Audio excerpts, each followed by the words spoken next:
Week 9 Pigeon Pick. Let's line it up. Our Week 9 Pigeon Pick takes a look at the Denver Broncos taking on the Baltimore Ravens. And the first matchup we want to talk about in this game is a matchup that might cancel each other out.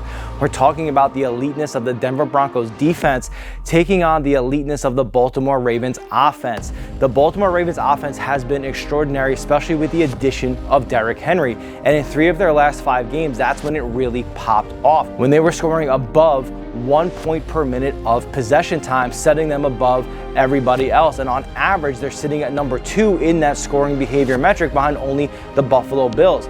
To the Denver Broncos' credit, they're number 1 in score prevention defense, holding opponents on average to the least amount of points per minute of opponent possession time at only 0.479, less than half a point. We assume that those two things are probably going to cancel each other out. So what do the Denver Broncos have to do to win that matchup? And it's just that.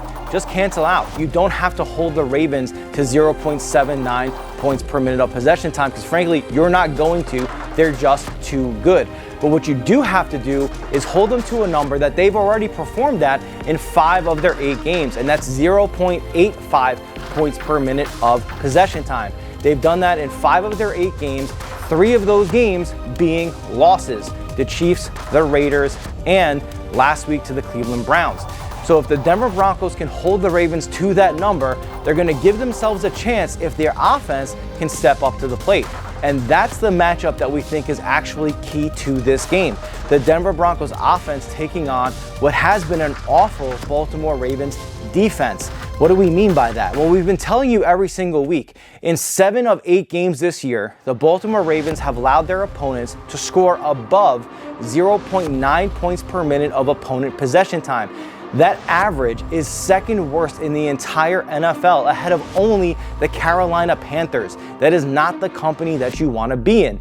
Now, the Denver Broncos offense, on the other hand, has shown pretty good improvement from the start of the season to where they are now. They're improving week over week in their scoring behavior by 13%. That not only tells us that they're getting better, but rookie quarterback Bo Nix is beginning to look more and more comfortable as he better understands not just what it means to be an NFL quarterback, but to do so while executing in Sean Payton's performance environment that has been set up for the offense. So how do the Denver Broncos win this matchup? Do they need to be that elite, explosive Ravens offense? No. They just need to get to 0.8 points per minute of possession time, something they've done a few times this season. Now, what the Broncos need to really be focused on is not just hitting 0.8 points per minute. They need to do that while possessing the football. The Ravens, on average, have been possessing the football for 31 minutes. The Denver Broncos aren't far behind at just a little over 29 and a half.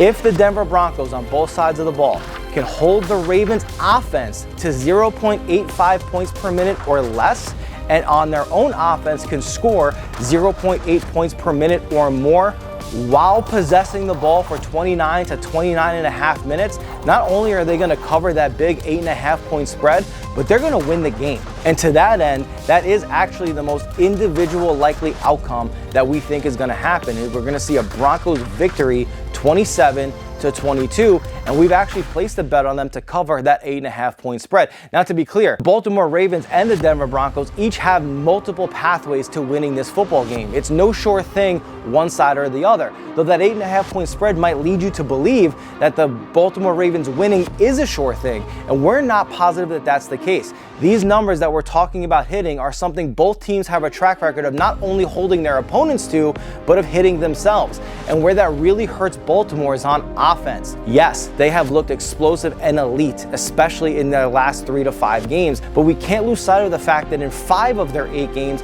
they've been held to that exact target number that the Broncos want to get them to.